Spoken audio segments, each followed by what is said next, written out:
Hello everyone, welcome to the History Valley YouTube channel with your host Jacob Bremen.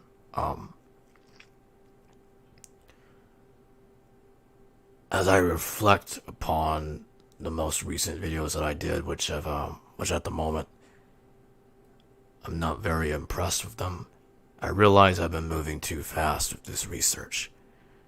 Kind of got sidetracked. And I guess what I'm trying to say is I just need a break for a while. I don't know how long the break's gonna last. I need to take a break. And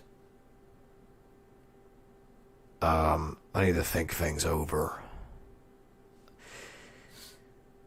And by the time I come back, I'm probably going to take a longer break from talking about New Testament history as well.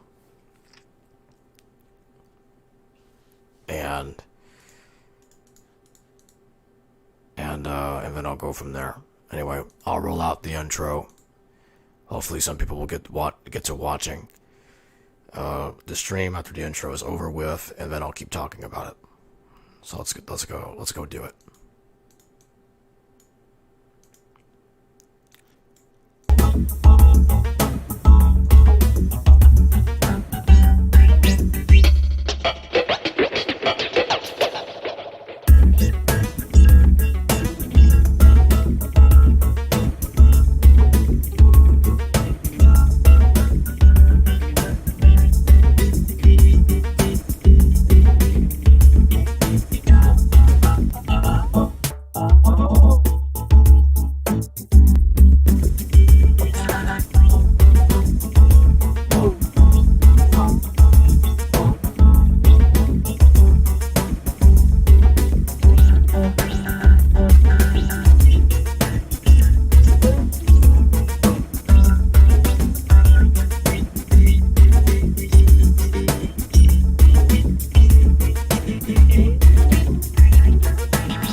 Alright everyone, I'm back. Welcome to the History Valley YouTube channel.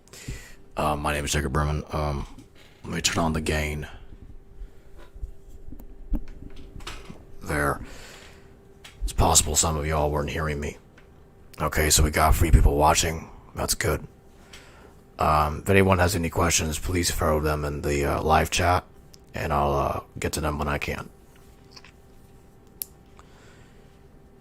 So it's probably going to be now that I think about it, it's probably going to be like a 5-day break. So about a week. I just need to take care of a few things, and then I'll be back here all nice and energized and ready to go. I want to redo those videos I did on Paul. There are errors in them that I want to correct. And there's something I do want to say to some people that are not understanding the situation. Someone told me recently that what's his theory today? And that comment, I'm not going to say who made that comment, but that person really pissed me off.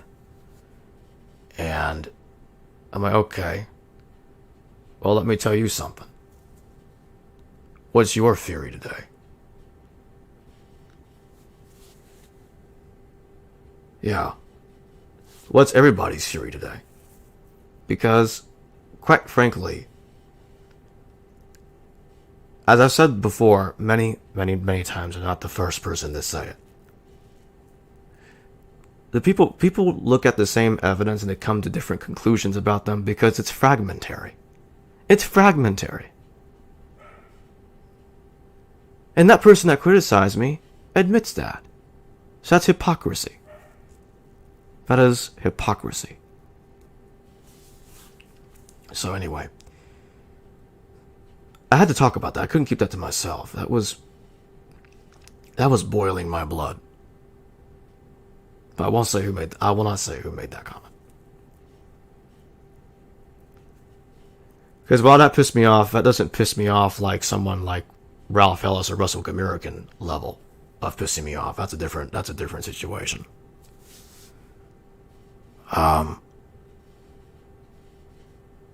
After thinking all of this through, I just need to take a break. But anyway, I'll make some corrections while I'm here. Some of the research has been presented in a way that carried a different message than it should have. Let's talk about Paul's epistles, for example. I'm not going to make any presentations. You're just going to hear me talk. It should make sense. Galatians, for example. Right in the beginning, Galatians chapter 1. Read the first few verses. It says, Paul to the churches of Galatia, and he's talking about his arguments that he had with James and Cephas over technicalities like the law and whatever the hell else they're debating over. But primarily it's about the circumcision. And that's what I come to realize, that, okay, well, the original content of it would make better sense dating to the time period that he had his argument. Now, dating the exact letter is difficult, but, well, Paul kind of tells us when it was written. If you take a look at what I call the Pauline chronology that he gives us in 2 Corinthians and in Galatians, Paul says in Galatians he spent 3 years with Barnabas, and then 14 years later he went to Jerusalem with Barnabas and also Titus with him as well. In 2 Corinthians, Paul says, well, he saw a man in Christ ascend to the third heaven about 14 years ago, he says. All right, we just add them all up, it's 31 years. So 31 years before 62 AD, it's 31 AD. Simple as that. 31 AD. Yeah. Okay, that's interesting. So in other words, Paul is telling us that his ministry has so far lasted 31 years since his argument with James in the epistle to the Galatians. That makes sense. Okay, I can see that. The strange thing is that the person that he met with was called Barnabas, whom is sort of, I say sort of because it's a little vague, but he seems to be the senior guy in the room, and he seems to be Paul's tutor to some extent. Possibly, and I think more likely than not, he is the inspiration to the character of Ananias of Damascus in Acts of the Apostles. Acts knows Paul's letters. Acts was copying Paul's letters and expanding, adding, and contradicting them here and there. Sure. I mean, Acts is a mess. Everybody agrees on that. Practically every scholar agrees Acts uses Josephus. So does Luke. And by default, since John postdates Luke, and everybody agrees on that as well, that practically that would make John after Josephus as well. Okay, cool. But of course, I go further and I say Mark and Matthew are also after Josephus, which other authors are also coming to that conclusion as well over time. And many more authors already agree that Mark uses Jewish wars. And one of the finest examples of that being demonstrated is that Josephus described someone called Jesus ben Ananias. And he was brought before Governor Albinus because he was preaching. He was preaching eschatology, that Jerusalem is going to be destroyed soon. And about 7 years later, after he was released by Governor Albinus on 63 AD, so 7 years later, AD 70, he is killed during a crossfire between the Romans and the Jews on AD 70. Josephus claims he was killed by a Roman catapult. I suppose he could have heard about his speeches from other Jews that were there, because Josephus was not literally inside Jerusalem, he was outside of it, but he was there when the city was under siege. Okay. And, of course, that Jesus is the brother of Ananias ben Ananias, the one that murders James. It's an interesting connection. So, Ananias had a brother that was preaching eschatology. He was preaching a message similar to Paul, that the wrath of God is coming. So the the dating of the original letters and whatever, however they looked like, would make sense in that context as well. That this has something to do with the Ananian ministry. Jesus ben Ananias is preaching he obviously would have been preaching anti-circumcision because his brother was doing just that. And he was trying to convince the Jews, you need to surrender to the Romans. And he gets released by Governor Albinus, just like Jesus Barabbas was released by Pilate. Looks like the story in the Gospels is based on him. Okay. The story of Jesus Barabbas seems to be based on Jesus ben Ananias, or Jesus ben Ananias, loosely. Okay. Even Professor Eisman noticed that. Okay. Not a problem. Seems pretty obvious. And Daniel, I can't remember his last name, but Daniel, the translator, he translated the Doctrine of Addai, or at least one of the people that did. He even came to the conclusion that Governor Albinus in the Doctrine of Addai refers to Governor Albinus in Josephus' text. And that's interesting because, according to the mythical story that is the Doctrine of Addai, Governor Albinus was running around in the 8030s as governor of Judea, or I think, was it Judea? Or was it Syria? Can't remember exactly. I think it was Syria, but whatever. He was a governor, but we know he didn't rule at the time. He was reigning as a governor of a province in the 8060s. So it got his timeline wrong. Okay. And he releases Jesus.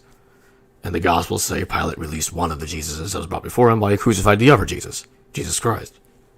Which doesn't make any sense because Barabbas was a rebel and Christ is supposed to be a pacifist. In history, it would have been the other way around, assuming that event even took place. People like Dr. Carrier point out it's based on the Yom Kippur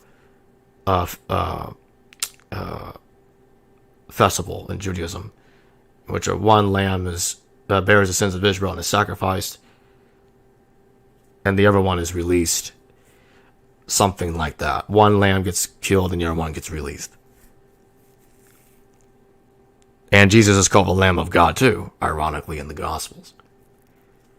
So it seems like both stories seem to be feeding into the story of Jesus Barabbas. Well, Jesus ben Ananias, of course, representing a more of a historical core to the story. Let's get straight to the point now. If Ananias ben Ananias, aka Ananias of Adiabene, is the tutor of Paul the Apostle,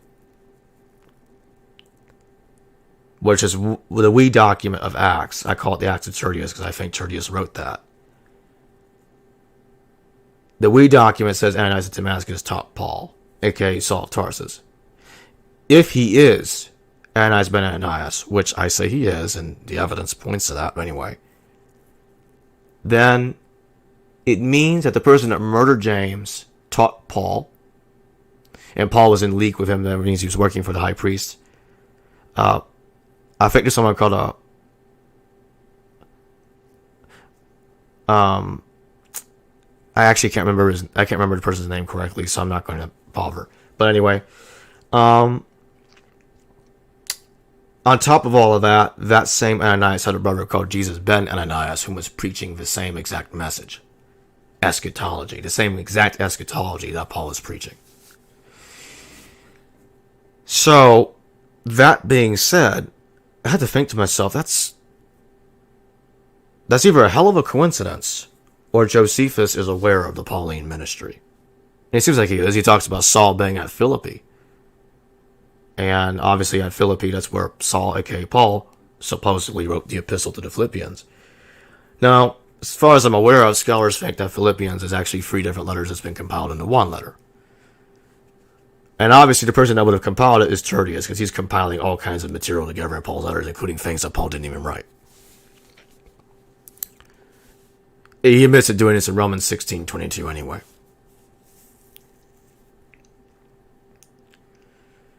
The point that I was trying to make in the recent videos is that it was due to these associations that Paul had often been confused for Ananias, because Paul and Ananias were intertwined and they had the same enemies. But Paul was simply his student. He was working for him too. especially later on when he starts becoming his. You could say he was becoming his apprentice in the ministry. So, the recognitions of Clement says that Paul killed James, when in fact his tutor killed James. Acts has Stephen being killed, and then Saul shows up approving of his death. Professor Eisman also demonstrated that Stephen is actually a stand-in for James, in the same way that recognition says Paul being a stand-in for Ananias.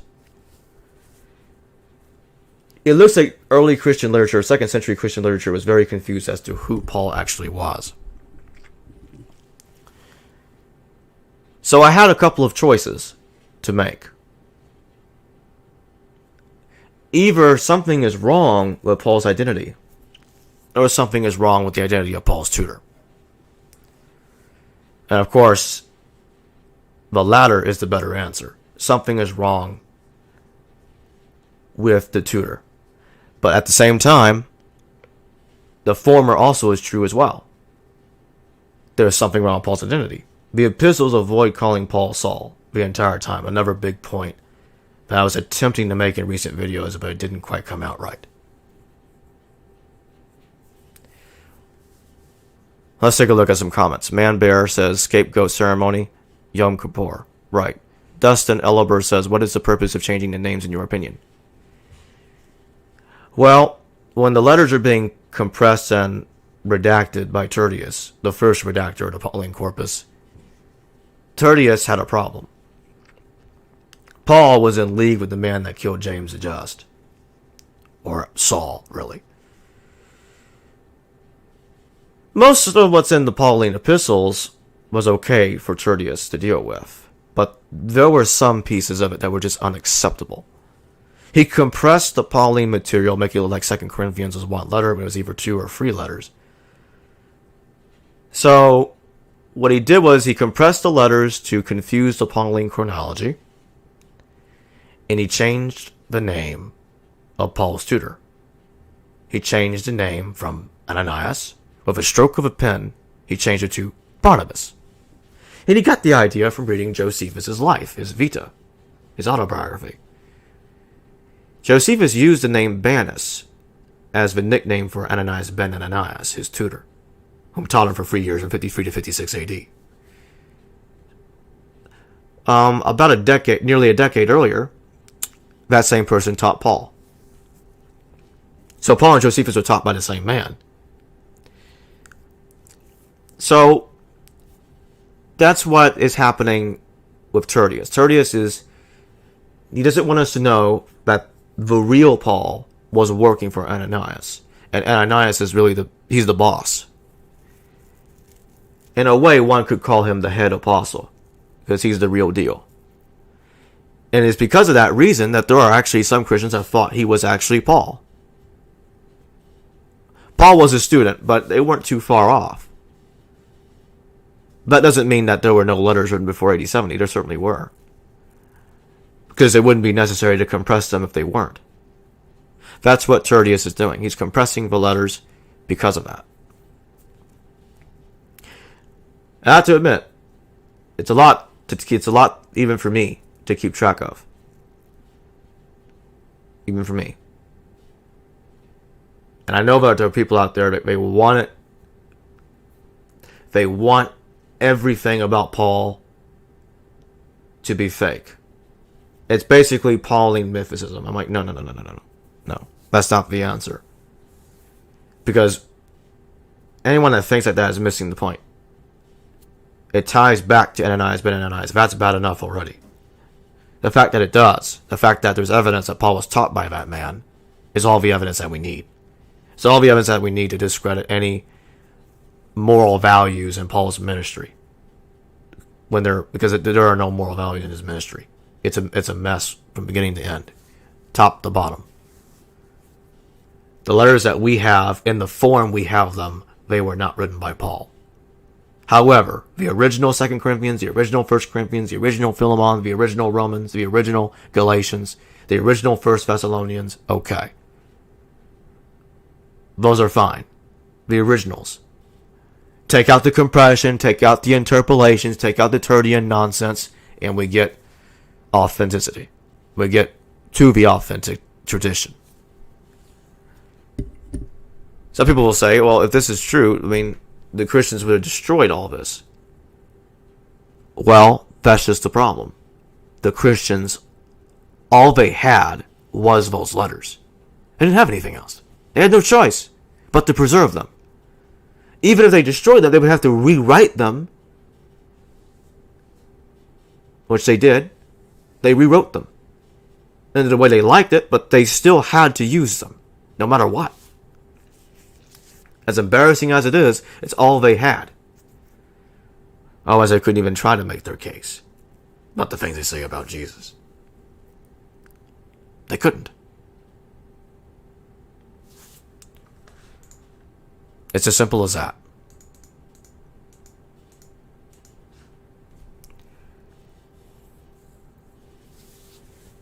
So I'm going to be taking... Okay, hold on a second. Does any of you have any more questions? Because I'm about to get off here in just a minute. I'll be back in somewhere between 2 to 5 days. I think I need to start taking weekends off as well.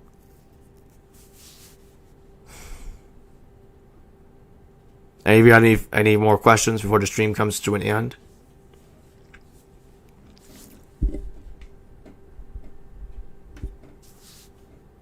Anyone?